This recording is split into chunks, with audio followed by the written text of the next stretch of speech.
Welcome to True Health Tuesday, and the truth will set you free.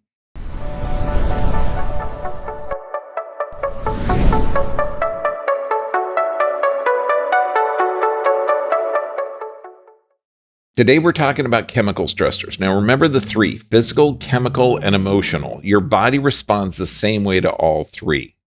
Now, these are going to be chemical stressors that you might not be aware of that are affecting you, such as injectable substances, medications, environmental toxins, non-organic GMO foods, and nutritional deficiencies. So this is a very controversial subject because, well, let's just say some of the causes of the chemical stressor have to be hidden, so we can't really talk about them in this format. Let's look at glyphosates. Now, glyphosate, it's an herbicide and a crop desiccant. What that means is if you look at grain products like wheat gives up its grain when the plant begins to die. Now, what they used to do is harvest the grain in these beautiful, tall, it used to be a different type of wheat, and it would ferment in the fields, and then it would also break down. And so when the grain was harvested or threshed, it would eliminate the grain. Well, you spray this desiccant, okay, on the crops. So you're getting the glyphosate, which is a mineral chelator and an antibiotic, along with being an herbicide. And it's also been proven in court to be a carcinogen. So anytime you're eating commercial wheat, you're getting an antibiotic and a mineral chelator. Without minerals, your body can't utilize vitamins. Now, its primary ingredient in Roundup. It's been in our agricultural system since 1974. So our population over the last 50 years has been inundated with this. Now, health issues linked to glyphosate exposure. Remember, it damages the gut. So if it's going to damage the gut, this is called the gut-brain connection. This is where neurotransmitters is. Your gut is everything. This is how your body breaks down the food that you're consuming from proteins, you get the amino acids. From fats, you get the fatty acids. From usable sugars, you get the carbohydrates. So anything that damages the gut damages your brain. It's called the gut-brain connection, and it damages how your body regenerates. So if you're damaging the gut flora, it just makes sense that this would be linked to, depression, autism, Parkinson's, multiple sclerosis, Alzheimer's, which we do have an epidemic of, gastrointestinal diseases, infertility, endocrine disruptors, DMA damage, neurotoxicity. When you look at this, glyphosate, according to Dr. Stephanie Seneff, is the most important factor, possibly the most important factor in multiple chronic diseases and conditions that have been prevalent in our societies. Now, glyphosate enhances the damaging effect of other foodborne chemicals, residues, and toxins in the environment to disrupt normal bodily functions and induce diseases. Now, when this was first approved, it was generally recognized as safe, and that's called a GRAS certification or classification from the Food and Drug Administration. Well, a 2-year-long rat study, the longest GMO rat study ever done, and genetically modified organisms. These are generally organisms that have been modified to accept glyphosates. So they're literally resistant to this chemical herbicide. Now, rats fed a type of genetically engineered corn that's prevalent in our U.S. food supply for 2 years when they did this study, investigated long-term effects in rats consuming 2 Monsanto products, genetically modified corn, and soaked in the glyphosates. Well, what they found, according to the Journal of Food and Chemical Toxicology, rats develop massive mammary tumors, kidney and liver damage, and serious health problems. Now, what other toxins are you exposed to? Well, toxic sweeteners. If you look at high fructose corn syrup, figure the majority of it, to get syrup or a sweetener out of corn requires a chemical process. And this breaks down that natural corn product, except a lot of this corn is also genetically modified. Now, if you consume 2 beverages a week Uh, and that's not that much. You got a 25% increase in risk factors for cardiovascular disease compared with fructose from more than glucose in young adults. This is out of the Journal of Clinical Endocrinology and Metabolism Journal, published in 2011. So now aspartame is completely different. Now, what this does, it disrupts amino acid metabolism. Now, remember, you're getting the amino acids from the proteins. Now, if it disrupts this, it means that you're not going to be able to build a healthy system. It, it disrupts the protein structure and metabolism, the integrity of nucleic acids, neuronal function. It alters endocrine imbalances, changes the brain concentrations of catecholamines. Now, catecholamines are amazing. You're looking at you make everything out of it. Brain neurotransmitters, you make adrenal hormones such as epinephrine, norepinephrine, cortisol. You make it out of these catecholamines. So if you're interrupting that, you're interrupting neurotransmitter or brain function. And that was out of the European Journal of Clinical Nutrition. Then other artificial sweeteners, such as Splenda or sucralose. Now, this is a chlorinated sugar. So you spray chlorine on sugar, you embed it in there, and the idea is that your body is going to see the chlorine, recognize it as poison, and then eliminate it from the body. The problem is that chlorine, which is poisonous, can break off. And so it increases the pH level in your intestines, reduces the amount of good bacteria in your intestines by 50%. Now, you need that bacteria in order to produce vitamins. You need it to break down food. According to the Journal of Toxicology, sucralose has a potent inhibitory effect on your gut bacteria, and it inactivates digestive protease. Protease is how you break the amino acids from the proteins. It also alters the gut barrier function. This means that undigested foods can actually get into the system. Let's look at antibiotics. Now, antibiotics kill both beneficial and pathologic bacteria in your intestine. Now, this upsets the delicate terrain of your intestinal tract. Now, bacteria can eat mold and yeast and funguses. Now, if you wipe out that bacteria, the yeast can take over.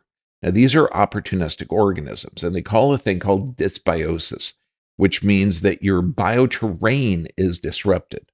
Now, the yeast have these little tendrils called hyphae that can bore holes in the intestinal tract and break that intestinal barrier or damage it to where proteins that aren't tempered by digestion can get in the bloodstream. This is hugely important, and we can see evidence of this on the x-ray. But anytime you get proteins that are in the bloodstream not tempered by digestion, that initiates an immune system response. So because your immune system is going to recognize these foreign proteins, and this can lead to systemic inflammation or damage. Now let's look at medications. The U.S. Food and Drug Administration says that the right drug at the right time in the right dosage can kill over 100,000 people every year. Now, prescription drugs are the fourth leading cause of death in America. Remember, we've got 5% of the world's populations. We consume over 90% of the drugs. Let's look at the most common one, Tylenol. Okay, now nearly a third of Americans take acetaminophen, which is the most popular form is Tylenol. 20 billion doses every year. 56,000 people end up in the emergency room from Tylenol, and it's the leading cause of acute liver failure.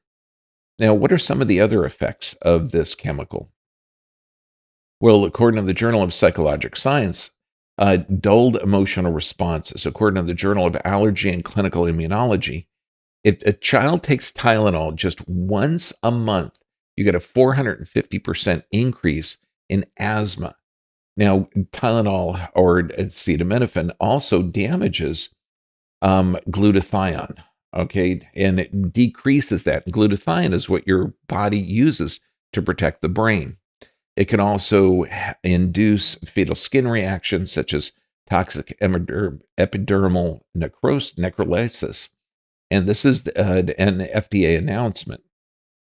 And then a twofold increase a blood cancer, according to the Journal of Clinical Oncology. And I love the Journal of Hepatology. Quote, its benefits are said by the Food and Drug Administration to outweigh its risk. It must still be asked, is this amount of injury and death really acceptable for an over-the-counter pain reliever? End of quote. Yeah, I think not. Now let's look at the other pain relievers. I mean, granted, we could get into vitamin C, which has a good pain reliever because it helps with the inflammatory process to rebuild tissue. We can look at omega-3s, also the same or similar as vitamin C, where it helps that inflammation. But these things stop that. It limits the building block of cartilage proteoglycan production. Now, there are over 70 million prescriptions for nonsteroidal anti-inflammatories every year. Now, more than 30 billion doses. Remember, there's 300 billion people or 300 million people in America. 30 billion doses of nonsteroidal anti-inflammatories are consumed in the United States every year. So what are some of the effects of the nonsteroidal anti-inflammatories? Well, cardiovascular problems, gastrointestinal bleeding, ulcers, kidney problems, increased blood pressure. We also have a 40 to 60% increase in cardiovascular problems, 25% increase in hearing loss, increase in gastrointestinal bleeding, 7,000 hospitalizations from the gastrointestinal complications every year, 60% increase in congenital heart failure, 30% increase in allergic reactions like asthma, 80% risk of miscarriage, and 76% increase of atrial fibrillation, all for an over-the-counter pain reliever. So when we look at the chemical assault of that we're going through in our society, we've got to look at the 5 keys to health, because there have been tens of thousands of generations that preceded you. Number 1, you live your life through your nervous system. You have the automatic nervous system. One part keeps you alive under stress. The other part regenerates tissue. So if you're in a physical, chemical, or emotionally stressed body, that fight or flight system activates, and that shuts blood supply down to the gut. And the gut is called the gut-brain connection. It's also where your body regenerates tissue, and your body is the tissue-producing machine. So if you're in a state of stress, that tissue production is decreased. And this is huge. And when you're in a physical, chemical, or emotional stress, your body can't regenerate healthy tissue. So a lot of these so-called diseases are really a tissue production problem based on your body's response, correct response, I might add, to the assault or the exposure to the physical, chemical, and emotional stress. So you've got to get that nervous system checked and cleared of interference so your body can adapt. Regular exercise. Now, movement is a nutrient to the brain. At least a half hour to an hour of exercise every day. Then you can actually get healthy lymph flow. You can get good respiration. You get to use your muscles. You get to get that brain function.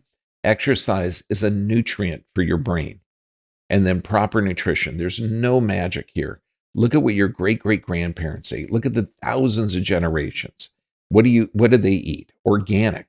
Absolutely. So good nutrient-dense food. They ate free from preservatives. Okay, if it was preserved, you're looking at healthy salt to preserve it, or you're looking at fermentation. So, and varied and seasonal. So you're living according to your species design on the planet. So what you eat becomes you. Now remember, a lot of cultures pray over the food as it's a gift from God, but it's also that food becomes you. So it's a good idea to pay attention to what you're putting in your system. And then sufficient rest. Sleep is the most important part of your day. This is when your body can regenerate. Okay, and this is literally that regeneration phase. So look at all our videos on sleep. I mean, we talk about sleeping on a grounded surface. We talk about resetting your circadian rhythms with sleep restriction therapy. Literally getting that deep sleep, that rapid eye movement cycle, multiple cycles a night so your body can regenerate tissue, because you break down and build a billion cells a day, and a good hunk of that tissue production occurs at night. And then prayer and meditation. If you look at every study that involves prayer, it shows an increased healing. Why? Because you're getting in that parasympathetic state. You're developing a relationship with your creator. You have that attitude of gratitude in those moments, and that stimulates the immune system. But your body is more energy than matter. If you're praying daily, or at least multiple times a day, and if you don't understand or have that value of prayer, meditate. You're going to get a similar response. It's just we have a relationship with our planet. And the more we live, in the design parameters of your species, of our species, okay, you literally can regenerate healthy. And this is the key. Nerve supply, exercise, nutrition, sleep, and prayer and meditation. Now, I'm going to be answering the questions, so put your comments below. And we're going to have to do it in a couple of different versions. One, we're going to be putting it on our site. The other ones I'll be putting here on the standard social media. You're made in the image and likeness of God. The planet was built for you. A lot of these diseases that people are generating fear for are really the body adapting to the stressors. So put your comments and questions below. We're going to give as many answers as we can in as many areas as we can. God bless you. Stay healthy, my friends.